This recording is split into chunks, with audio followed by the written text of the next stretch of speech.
श्री शिवाय नमस्तुभयम। दोस्तों, जैसा कि आप सभी लोग जानते हैं कि 12 अप्रैल 2026 रविवार को पड़ रही है वैशाख महीने की शुक्ल पक्ष दशमी तिथि, जो बहुत ही खास है। और दोस्तों, ये वो तिथि है जो कि वैशाख महीने में रविवार को पड़ रही है, तो इस दिन का महत्व और भी अधिक बढ़ा जाता है। पूज्य गुरुजी ने कहा है कि अगर कभी भी मौका लग जाए और वैशाख महीने की दशमी तिथि रविवार को पड़ जाए तो इस दिन आपको 11 गेहूं के दाने वाला उपाय ज़रूर करना चाहिए, क्योंकि ऐसा शुभ संयोग बहुत ही कम आता है। और दोस्तों, इसी दिन किया जाने वाला पंडित जी द्वारा बताया गया 11 गेहूं के दाने वाला उपाय आप लोगों को ज़रूर करना चाहिए। और अगर आप लोगों ने इस उपाय को नहीं किया है या किसी कारणवश नहीं कर पाए हो तो सप्तमी तिथि के दिन इस उपाय से मत चूकना। दोस्तों देखिए, यह दिन इतना खास होता है, कितना महत्वपूर्ण होता है। देखा गया है कभी कभी बड़े पूजा पाठ अनुष्ठान से जो मनोकामना पूर्ण नहीं होती है, वह वैशाख महीने के रविवार के दिन एक छोटे से उपाय करने से ही आपकी मनोकामना पूर्ण हो जाती है। और बहुत सारे लोगों ने इस उपाय को किया भी है और उनको इस उपाय को करने का फल भी ज़रूर मिला है। अगर आप लोग भी इस उपाय को रविवार दशमी तिथि के दिन करना चाहते हैं तो आप इस उपाय को पहले अच्छे से समझ लेना, सुन लेना, उसके बाद करना। आपको इस उपाय का फल ज़रूर मिलेगा, वरना आपकी सभी मनोकामनाएं पूरी हो जाएंगी। दोस्तों, हम आपको यहां पर बता दें कि ये जो 11 गेहूं के दाने वाला उपाय है, यह उपाय पंडित जी ने अपनी अभी की शिव महापुराण की कथा में ही बताया है। और इस उपाय को करने से आपके घर में चाहे किसी भी प्रकार की दुख और समस्या क्यों ना चल रही हो, आपको उसका कारण भी नहीं पता है कि भाई ये समस्या किस कारण से चल रही है, उसका कुछ भी कारण हो सकता है। जैसे पितृदोष हो सकता है, काल सर्प दोष हो सकता है, या किसी भी तरह का मंगल दोष भी हो सकता है, और भी बहुत के दोष होते हैं, कुछ भी हो सकता है। पर आपको इस उपाय को करने के लिए अपने दोष को पता लगाने की भी जरूरत नहीं है। आपके घर में किस कारण से इतनी दुहक और परेशानी आ रही है, वह भी आपको पता लगाने की जरूरत नहीं है। बस रविवार के दिन इस उपाय को कर लेना, क्योंकि इसी एकमात्र उपाय को करने से आपके पूरे घर परिवार में सुख और शांति हो जाएगी। आपके घर में अच्छे अच्छे काम होने में लगेंगे। आपकी जो भी मनोकामना होगी वह आपको करना कैसे है, किसको करना है, किस समय करना है और कैसे करना है। देखो, उपाय बिल्कुल आसान है, बस समझने वाली बात है। ध्यान से समझिए, उसके बाद ही आप लोग जो है इस उपाय को जरूर कीजिएगा। लेकिन उससे पहले जो भी मेरे भाई मेरी प्यारी बहनें आज चैनल पर पहली बार आए हैं या मेरी आवाज आज पहली बार सुन रहे हैं, अगर आप भी महादेव के सच्चे भक्त हैं तो वीडियो को लाइक और चैनल को सब्सक्राइब जरूर कर लें और कमेंट बॉक्स में लिखे हर हर महादेव, जय भोलेनाथ। अब सबसे पहली चीज हम लोग ये समझते हैं कि इस 11 गेहूं के दाने वाले उपाय को के दिन किसको करना है। तो देखिए, इस उपाय को घर के सभी सदस्यों को करने की बिल्कुल भी जरूरत नहीं है। घर में से कोई एक मुख्य बड़ा सदस्य ही इस उपाय को करेगा तो उस घर परिवार के सभी सदस्यों को इस उपाय को करने का फल मिल, पर वो बड़ा सदस्य कौन होगा, कौन व्यक्ति इस उपाय को करेगा। तो यहां पर देखिए, हम आपको बता दें, घर की जो बड़ी माताएं बहनें होंगी, घर की बड़ी माताओं बहनों में से कोई भी एक माता बहन इस वाले उपाय को कर सकती है। अपने पूरे घर परिवार के लिए घर में सभी सदस्यों को इस उपाय को करने की जरूरत नहीं है।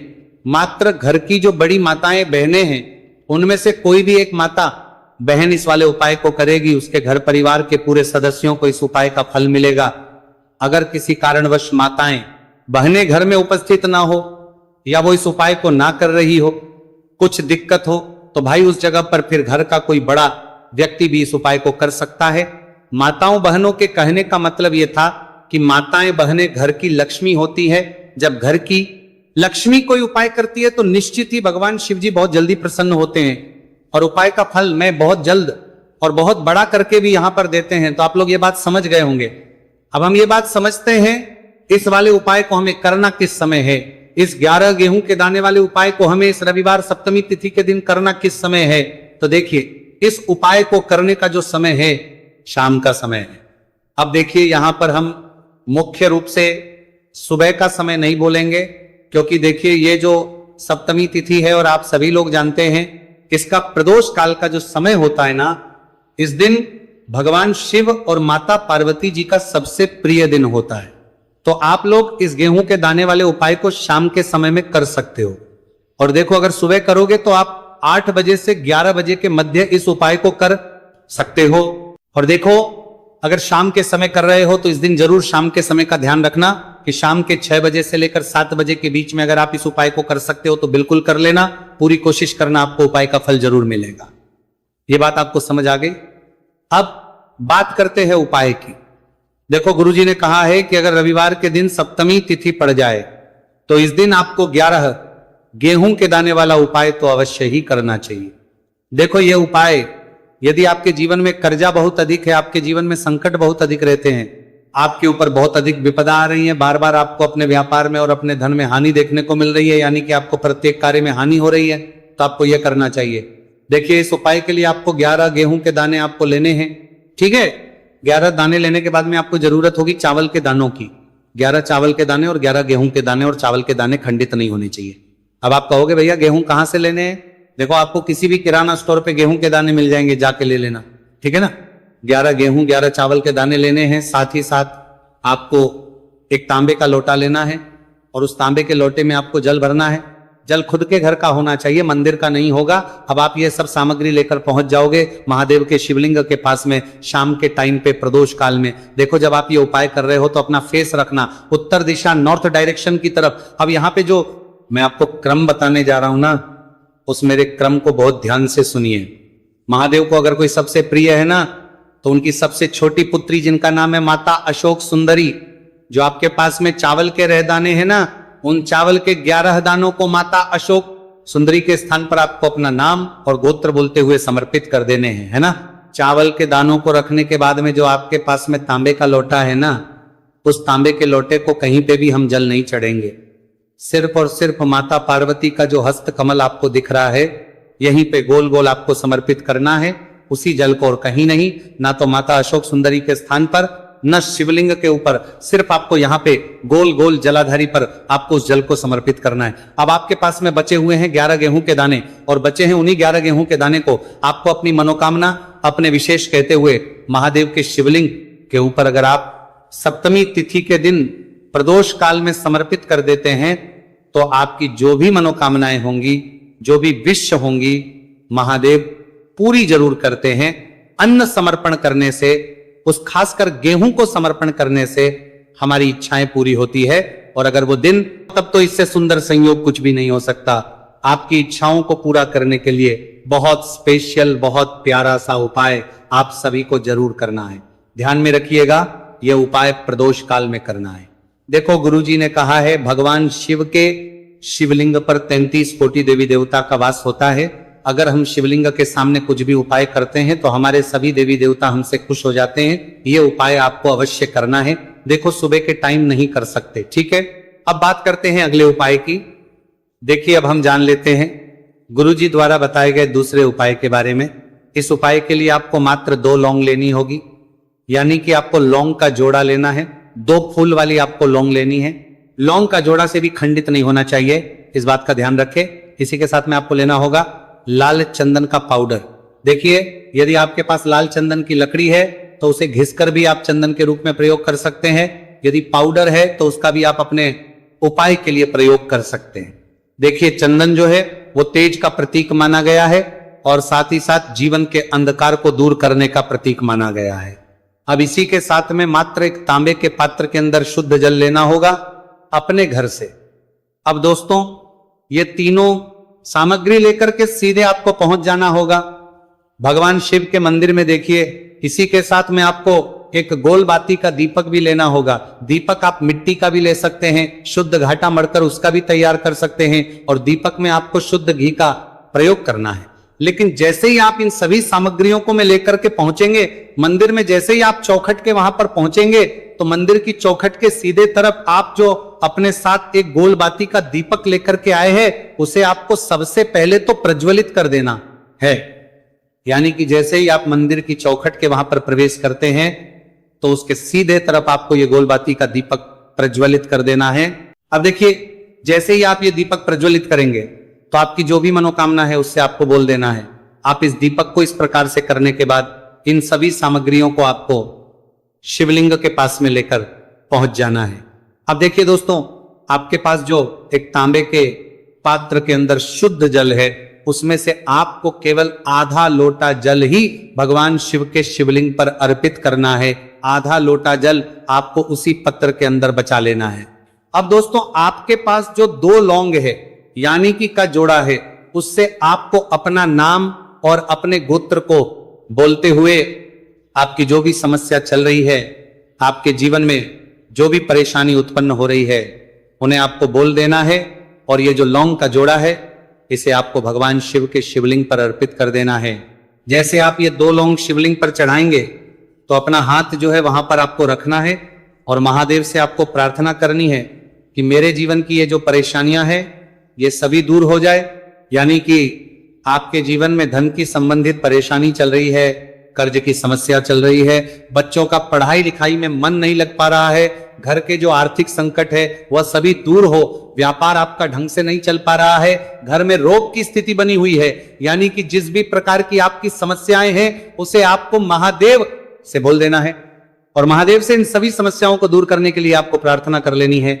अब देखिए दोस्तों, आपने जो 2 लौंग शिवलिंग पर समर्पित की थी उसे आपको वहां से उठा लेना है और इन दोनों को आपको शिवलिंग से उठा करके सीधे उससे जल के पात्र के अंदर डाल देना है। यानी कि अपने आधा लोटा जल और बचाया हुआ था उसी के अंदर आपको ये 2 लौंग डाल देनी है और साथ में आप जो लाल चंदन लेकर के आए थे उस लाल चंदन को भी आपको उसी पात्र के अंदर डाल देना है। यानी कि आधा लोटा जल और बचा हुआ है तो उसी आधे लोटे जल के अंदर आपको ये लाल चंदन भी डाल देना है। अब देखिए, इस आधे लोटे जल में है जिसमें अपने 2 लौंग ली है, लाल चंदन डाला है, उसे सीधे लेकर के आपको पहुंचना है बेलपत्र के वृक्ष के। वहां पर देखिए, बेलपत्र का वृक्ष यदि आपके घर पर है तो वहां पर आपको आ जाना है। आपके घर के आसपास कहीं भी है तो वहां पर आपको पहुंच जाना है और उसके बाद आपका जो मुख है वह उत्तर दिशा की ओर होना चाहिए और उसके बाद आपको अपना नाम और अपनी गोत्र को बोलना है और पुनः अपने जो भी परेशानियां शिवलिंग के पास में बोली थी उन्हें आप वापस से बेलपत्र के वहां पर भी बोल देनी है। और ये जो आधा लोटा जल और है, इससे आपको पूरा बेलपत्र के वृक्ष की जड़ में श्री शिवाय नमस्तु भयम इस मंत्र का जाप करते हुए समर्पित कर देना है। तो बस इतना सा उपाय आपको करना है। जो भी आपकी परेशानी है, समस्या है, उससे महादेव निश्चित ही दूर करेंगे। अब दोस्तों, हम जान लेते हैं तीसरे चमत्कारी और विशेष उपाय के बारे में। देखिए, ये उपाय बहुत ही है क्योंकि इस उपाय से आपके जिम में तेज की वृद्धि होगी, यानी कि जीवन से जितना भी अंधकार ही वो सभी दूर करेंगे होगा। तो इस उपाय के लिए आपको मात्र एक गुड़ का टुकड़ा लेना है। गुड़ का टुकड़ा आपके जीवन में तेज की वृद्धि करता है और साथ ही साथ आपके जीवन से जो अंधकार है उसे दूर करता है। इसी के साथ में आपको एक चावल दाना यानी कि अक्षत का दाना लेना है। ये चावल का दाना आपके जीवन में सुख शांति को लेकर के आता है, आपके जीवन में धन की जितनी भी परेशानियां हैं उन्हें समाप्त करता है। इसी के साथ में आपको मात्र एक हरा मूंग लेना है। हरा मूंग जो है वह बुध ग्रह को प्रसन्न करता है। देखिए, हरे मूंग का उपाय करने से बुध ग्रह मजबूत होता है और बुध ग्रह के मजबूत होने से बुद्धि, ज्ञान और विवेक की प्राप्ति होती है। तो ये तीनों ही सामग्री आपको एक एक लेनी है, यानी कि एक गुड़ का, एक चावल का दाना, एक हरा मूंग आपको लेना है। देखिए, हरा मूंग का दाना और का जो दाना है वो आपको साबुत लेना है, खंडित नहीं होना चाहिए। और इसी के साथ में आपको मात्र एक तांबे के पात्र के अंदर अपने घर से शुद्ध जल ले लेना है। देखिए, अब इन सभी सामग्रियों को लेकर के सीधे आपको पहुंच जाना है भगवान शिव के मंदिर में। आप ये उपाय सुबह से लेकर के शाम तक किसी भी समय कर सकते हैं, लेकिन रविवार के दिन ही आपको इस उपाय को करना है। तो सबसे पहले तो ये जो एक गुड़ का टुक्का है, एक चावल का दाना है और एक हरा मूंग का दाना है, उन तीनों को आपको उस जल के पात्र के अंदर डाल देना है। लेकिन ये जो उपाय है आपके जीवन की सारी परेशानियों को दूर करने के लिए होता है, लेकिन विशेष मनोकामना तीनों सामग्रियों से ही आपकी परिपूर्ण हो जाती है। देखिए, यदि आपके जीवन तेज होगा तो सभी आपसे वार्तालाप करेंगे, सभी आपसे बात करेंगे और आपका जो मान सम्मान है वो बढ़ता है। और चावल का जो दाना है वो धन वृद्धि करता है, मन की शांति के लिए होता है। और हरा मूंग जो है वो बुद्धि, ज्ञान और विवेक की प्राप्ति के लिए होता है। अब देखिए, ये जो एक पात्र है इससे आपको भगवान शिव के शिवलिंग पर धीरे धीरे अर्पित कर देना है। श्री शिवाय नमस्तुभयम इस मंत्र का जाप करते हुए और तुम रुकेश्वर महादेव का मन में स्मरण करते हुए, लेकिन तुम रुकेश्वर महादेव का स्मरण करने से ये जो उपाय है और अधिक प्रभावशाली हो जाता है। तो महादेव का स्मरण करते हुए ये उपाय करने से आपके जीवन में जो भी अशांति है वह सभी दूर हो जाएगी। तो इस प्रकार से आपको ये सुंदर सा उपाय कर लेना है। इसके बाद बात करते हैं तीसरे उपाय की। देखो, ये उपाय बहुत ही अचूक उपाय है जो आपको करना है। देखो, इस उपाय के लिए आपको 2 दीपक लेने हैं। देखो, दोनों दीपक आपको मिट्टी के दीपक लेने हैं। उसके बाद आपको दोनों दीपक को प्रज्वलित करने के लिए आपको लंबी बाती लेनी है और ये दीपक घी और सरसों के तेल से दीपक प्रज्वलित करने हैं। ये सब लेने के बाद आपको लेना है एक कटोरी में कच्चा दूध थोड़ा सा लेना है। उसके बाद आपको लेना है 1 लोटा जल। देखो, गुरुजी ने इस उपाय के लिए बताया है कि ये उपाय आपको प्रदोष काल में करना है। कहते हैं कि बेलपत्र के वृक्ष में प्रदोष काल के समय में महादेव वास करते हैं। उस समय हम कोई भी उपाय करते हैं तो उसका फल हमें अवश्य मिलता है। देखो, अब ये सब सामग्री लेकर आपको प्रदोष काल में चले हैं बेलपत्र के वृक्ष के। वहां पर देखो, वहां पहुंच जाने के बाद आपको सबसे पहले बेलपत्र की जड़ में सबसे पहले वो दूध जो आप लाए हैं उसे समर्पित करने के लिए देना है। उसके बाद आपको जो 1 लोटा जल जो आप लाए हैं वो आपको धीरे धीरे बेलपत्र की जड़ में समर्पित कर देना है। उसके बाद आप जो दीपक लाए हो, दोनों दीपक को आपको बेलपत्र की जड़, बेलपत्र की तरफ मुंह करके बाती का आपको 1 दीपक घी का और 1 दीपक तेल का प्रज्वलित कर देना है। और आपकी जो भी मनोकामनाएं हैं वो महादेव को बोलना है। देखो ने कहा, रविवार के दिन पर परबेल पत्र की जड़ में दीपक प्रज्वलित कर देता है महादेव, उसकी सभी मनोकामना पूरी कर देते हैं। देखिए दोस्तों, आज के इस वीडियो में हमने आपको रविवार के दिन किए जाने वाले 3 बहुत ही सुंदर से उपाय बताए हैं। जो भी आपके लिए उचित है, सरल है, उसे आप कर सकते हैं। यदि उपाय से जुड़ा किसी भी प्रकार का सवाल है तो कमेंट में पूछ ले। उपाय को करते समय आप किसी भी प्रकार की गलतियां ना करें। अगर आपको हमारी पसंद आए तो हमारे इस चैनल को सब्सक्राइब जरूर करें। हर हर महादेव, ओम नमः शिवाय।